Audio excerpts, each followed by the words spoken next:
আজকে মাত্র ১ কাপ আটা দিয়ে এমন একটা রেসিপি তৈরি করে দেখাবো যেটা কিনা খেতে তো অনেক মজা আর বানানোতে একদম সহজ।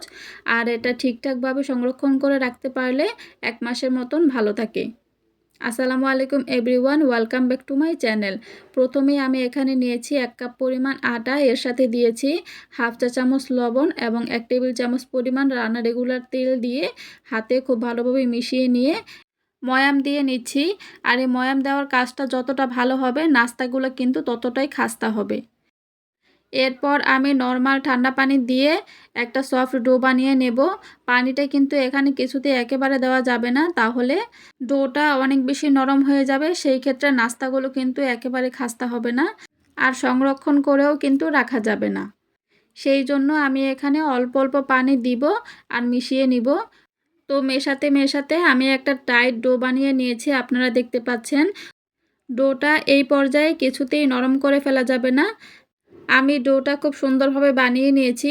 এখন আমি এটাকে রেস্টে রাখবো 10 মিনিটের জন্য। ফিরে এলাম 10 মিনিট পর। আমি দেখিয়ে দিচ্ছি ডোটা এখন কী পর্যায়ে আছে। আগের থেকে এখন কিন্তু অনেক বেশি সফট হয়ে গেছে। এখন আমি ডোটাকে একটু হাতে নিয়ে আবারও খুব ভালোভাবে মথে নিচ্ছি। ডোটা যখন মথে নেওয়া হয়ে যাবে তখন আমি একটা বোর্ডের উপর নিয়ে নিচ্ছি। বোর্ডের উপর নিয়ে ডোটাকে আমি একটু লম্বালম্বিভাবে শেপ দিয়ে নিচ্ছি। ডোয়ের থেকে ছিঁড়ে ছিঁড়ে লেচি কাটার চেয়ে এইভাবে লেচি কেটে নিলে অনেক বেশি সুবিধা হয়। তো এখন আমি একটা নাইফ দিয়ে এটাকে আমি 5টা ভাগে ভাগ করে নিচ্ছি। 5টা ভাগে ভাগ করা হয়ে গেলে আমি এখান থেকে 4টা ভাগ একটা পেলার মধ্যে উঠিয়ে নিয়ে আমি আবার এগুলোকে ঢাকনা দিয়ে ঢেকে রাখবো, যেন উপরটা ড্রাই না হয়ে যায়। এখান থেকে একটা লেচি নিয়ে আমি গোল শেপ দিয়ে নিলাম। এখন এর উপরে কিছুটা আটা ছড়িয়ে দিচ্ছি। এখন আমি খুব সুন্দরভাবে একটা রুটি বানিয়ে নেব। রুটিটা কিন্তু কোনোভাবেই মোটা হওয়া যাবে না, একেবারে পাতলা একটা রুটি বানিয়ে নিতে হবে, মানে যতটা সম্ভব পাতলা করা যায়। আমি আপনাদের দেখিয়ে দিচ্ছি যে আমি ঠিক কীরকম রেখেছি। তো আমি রুটিটা বানিয়ে নিয়েছি। এখন এই রুটিটার উপরে আমি হাফ চা চামচ তেল দিয়ে খুব ভালোভাবে স্প্রেড করে নিচ্ছি। এখন একটা রুটির সাইড থেকে এইভাবে করে পেঁচিয়ে পেঁচিয়ে একটা রোলের মতো করে নেব। এটা বলে বোঝানোর মতো কিছুই নেই, আপনারা আমার হাতের দিকে লক্ষ্য করলে বুঝতে পারবেন যে কাজটা আমি কিভাবে করছি। যখন এই রোলের মতো নেওয়া হয়ে যাবে এরপর আমি আবার একটু চাপ দিয়ে দিচ্ছি যেন খুব ভালোভাবে সেট হয়ে যায়। এরপর একটা নাইফ দিয়ে আমি 1 ইঞ্চি পরিমাণ করে কেটে নিচ্ছি। এখান থেকে আমি একটা হাতে নিয়ে নিলাম। এরপর আঙুল দিয়ে সামান্য পরিমাণ একটু চেপটা করে নিয়েছি। এখন একটা কাপ দিয়ে আমি এইভাবে করে একটু প্রেস করে নিচ্ছি। আপনারা দেখে নিশ্চয়ই বুঝতে পারছেন যে কাজটা আমি ঠিক কীভাবে করে নিয়েছি। আপনারা চাইলে কিন্তু স্টিলের বাটিতে দিয়েও এই কাজটা করে নিতে পারেন। আমি আরও একটা নাস্তা আপনাদের বানিয়ে দেখিয়ে দিচ্ছি যে আমি ঠিক কীভাবে করে নিয়েছি। তো একইভাবে আমি সবগুলো নাস্তা বানিয়ে নিয়েছি, আপনারা দেখতে পাচ্ছেন।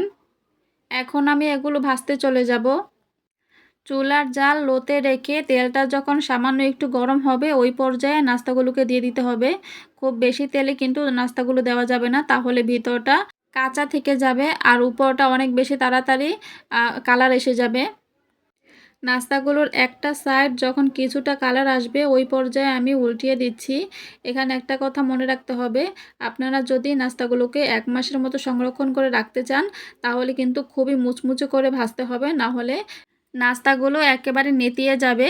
তো একটা ব্যাচ আমার ভাজা হয়ে গেছে, এখন আমি এগুলোকে তেল ঝরিয়ে উঠিয়ে নিচ্ছি। এর থেকে বেশি কড়া করে ভাজতে যাবেন না। বাকি যে নাস্তাগুলো ছিল সেগুলো আমি একইভাবে ভেজে নিচ্ছি। যারা মিষ্টি খাবার খেতে পছন্দ করেন না তারা চাইলে এই পর্যায়ে এইভাবেও কিন্তু খেতে পারেন। এগুলো এভাবে খেতে কিন্তু বেশ ভালো লাগে। এখন চলে যাব পরবর্তী স্টেপে। আমি একটা প্যানে হাফ কাপ পরিমাণ চিনি দিয়েছি। এর সাথে দিয়ে দিচ্ছি আমি 1/4 কাপ পরিমাণ পানি। পানিটা যখন ফুটতে শুরু করেছে এবং চিনিটাও খুব ভালোভাবে গলে মিশে গেছে ওই পর্যায়ে আমি একটু নাড়িয়ে দিলাম। আমি প্রায় 2 মিনিটের মতো জাল করে নিয়েছি। সামান্য একটু পরিমাণ চিটচিটে ভাব এসেছে। ওই অবস্থায় আমি যে নাস্তাগুলোকে রেডি করে রেখেছিলাম সেই নাস্তাগুলোকে আমি চিনির শিরার মধ্যে দিয়ে দিব। দিয়ে একটা স্প্যাচুলা দিয়ে আমি খুব ভালোভাবে এরকমভাবে নাড়িয়ে দিচ্ছি। আমি চিনির শিরাটা একেবারে শুকিয়ে ফেলবো। আর নাস্তাগুলোর গায়ে গায়ে যখনই লেগে যাবে তখনই আমি এটা নামিয়ে ফেলবো। নাস্তাগুলো চিনির শিরার মধ্যে দেওয়ার পরে 1 মিনিট পরেই আপনারা দেখতে পারবেন যে চিনির যে কোটিংটা আছে সেটা নাস্তার মধ্যে বসে গেছে। আপনারা তো দেখতেই পাচ্ছেন যে চিনির কোটিংটা ঠিক কীভাবে নাস্তার গায়ে, গায়ে লেগে গিয়েছে। তো এই পর্যায়ে আমি চুলা থেকে প্যানটা নামিয়ে নিয়ে কিছুটা পরিমাণ ঠান্ডা করে নিয়েছি।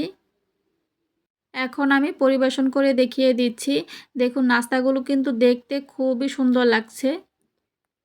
এই মুচমুচে খাস্তা খাজাগুলো আমার বানাতে সময় লেগেছে মাত্র ১৫ থেকে ২০ মিনিট। আপনারা কিন্তু এগুলো বানিয়ে একটা এয়ারটাইট বক্সে রেখে ১ মাসের মতো সংরক্ষণ করে রাখতে পারবেন। আপনারা নিশ্চয়ই দেখে বুঝতে পারছেন যে নাস্তাগুলো কতটা খাস্তা হয়েছে। এই নাস্তাগুলো খেতেও কিন্তু অনেক বেশি মজা হয়েছিল। আমি আরও একটা নাস্তা আপনাদের ভেঙে দেখিয়ে দিচ্ছি। এক হাত দিয়ে কিন্তু ভাঙতে বেশ অনেকটাই কষ্ট হচ্ছে, এতটাই ক্রিস্পি হয়েছে। তো আপনারা সবাই ভালো থাকবেন, সুস্থ থাকবেন। আল্লাহ হাফেজ।